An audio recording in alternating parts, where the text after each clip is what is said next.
Today I'm going to show you how I took these self-portraits. And the secret to it all is not a fancy camera, it is not even a fancy lens, it is one of these, a little fiber optic lamp. So today I'm going to break down how I took the photos, how you can too, and all you really need is a fiber optic lamp and a camera, doesn't matter what, as long as you can change the shutter speed. Let's get into this. So the first thing that you're going to have to do is make sure it is as dark as possible in your space. Here's what I did. I was in a completely pitch black room, or as dark as I could make it.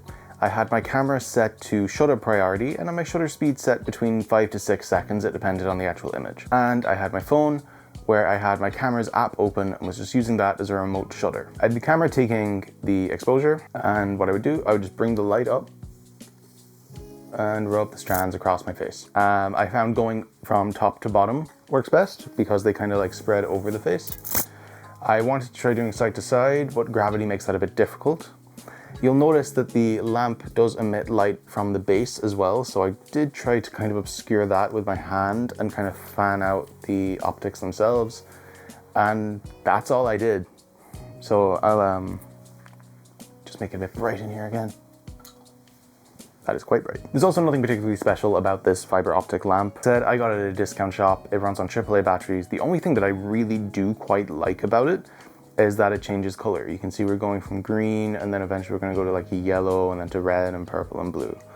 And if you can almost time that color change as it goes down your face, I think it looks quite cool. As like my favorite image from this series, we'll call it a series, is one where it changes from green to red as it goes down my face. So that's taking the pictures. Why don't we discuss editing them? So I'm gonna have to go over to my computer for that. Here's the first image I took where I was actually like, ooh, I like this. It reminds me a bit, if anyone's seen Bo Burnham's Inside, for the outtakes of that, when he's doing All Eyes on Me, and he's got, I think it's a UV light, and then the actual frame itself is inverted. I think that's how he got the shot. But I don't know, this made me think of similar vibes. You can see if we go to our settings, we actually have a 4-second shutter speed. I had it so my ISO was set to 50, the lowest it can go on my camera, and I was just changing the actual exposure with the aperture. 7.1 means we're getting pretty much everything in frame, in focus, particularly just for this scene. All I actually did was bring the exposure down a bit, just to make it a little bit darker. I boosted the contrast, and then I played a bit with the color, because if we go back, you can see it's like quite green, and I wanted more of a teal effect. So in this one, the lamp was quite bunched up and not going over my full face. It is just literally carving out little bits of me that are going to be in the final exposure. And I thought it looked kind of cool. We have a failed one, lots of failed ones, but to be honest, that's part of the fun. That one's a failure, that one's a failure. This one, too much is happening. You can see where I brought the lamp up to my face and then started bringing it down. And for all I could come, and let's say I want to crop this to be a portrait, we'll come in and just get a bit tighter to my face. Like, we could try and rescue this with editing. It's kind of cool. I could probably crop in even more. I have the resolution for it. But it's not the effect I was really going for. And yeah, we can like come here and, or one thing you can do actually that I didn't do is black and white. They look kind of cool. Like, that arguably looks kind of spectral, kind of cool. This was another one I really like. And you can see, I didn't even stay particularly still for this. You can see some ghosting around my nose and on my glasses frames. And I actually cropped in very tight for this. If I go back to the original, you can see how I took this image where we have the lamp being brought up to my face and then going down my face. And you can see the actual color of the lamp changed here, but I just didn't get that in the actual movement. And again, all of our editing, it is pretty basic exposure correction and a tiny bit of work with the colors. Failure, failure, failure, failure.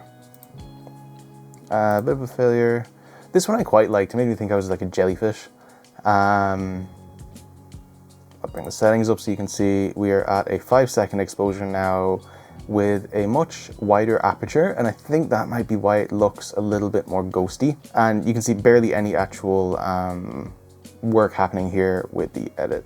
A tiny bit of color work. You can see I did a tiny bit of work with the color mixer here, but nothing super prominent, just kind of enhance the effect, really. You see a bunch of these just did not work. That one actually could work. The problem is as well is you might blink while taking it, or you might want your eyes closed as the fiber optics go over, and that means you're just gonna have kind of awkward expressions on your face. This one's kind of cool. Looks like I'm in a sci-fi thing. I think I was pretty still for this one. Going to the nose is always good. You can see all the detail. Eyes, like, I think it's a bit dark on this actual monitor.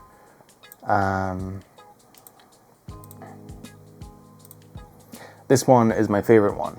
So the color change, what I'll do, I'll just revert this back to the original. You can see this is what the camera picked up. And I just think it looks so cool. Like even the actual big like swoop from the lamp being brought in. So all I actually did was a bit of a crop, and then I used some masking to literally just more isolate the fact how the light was. And no, I think I got very lucky with this one. I'll probably come in and actually take down that glow a little bit as well. So I'll just come in here with the brush. And you can see I've just come in here now, and I'm just using a brushed mask to come and just kind of make everything a bit darker that I don't want. So if I actually just revert back to the original, you can see you've got my ear and everything in frame there. But all I've gone in is just darken everything, and it looks pretty cool, I have to say. I may use this for album art or something like that in the future. You can see, so you can see in this one, I moved the dehaze, clarity, and texture negative a few points, because this was one where I wasn't actually super happy about having the little like blips from the fiber optics themselves. I'm sure there's a way. I'd imagine if you got one that's using an actual bulb as opposed to an LED, because LEDs flicker.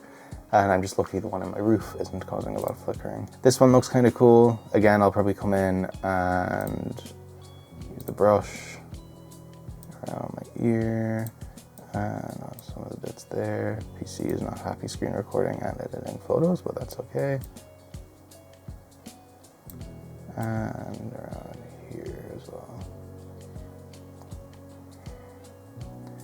Because we just want it all to be kind of framed. Bring exposure of those down. You see, like, it just adds to the effect, I think. But you can see none of this is particularly like difficult, and you don't even necessarily need Lightroom to do this.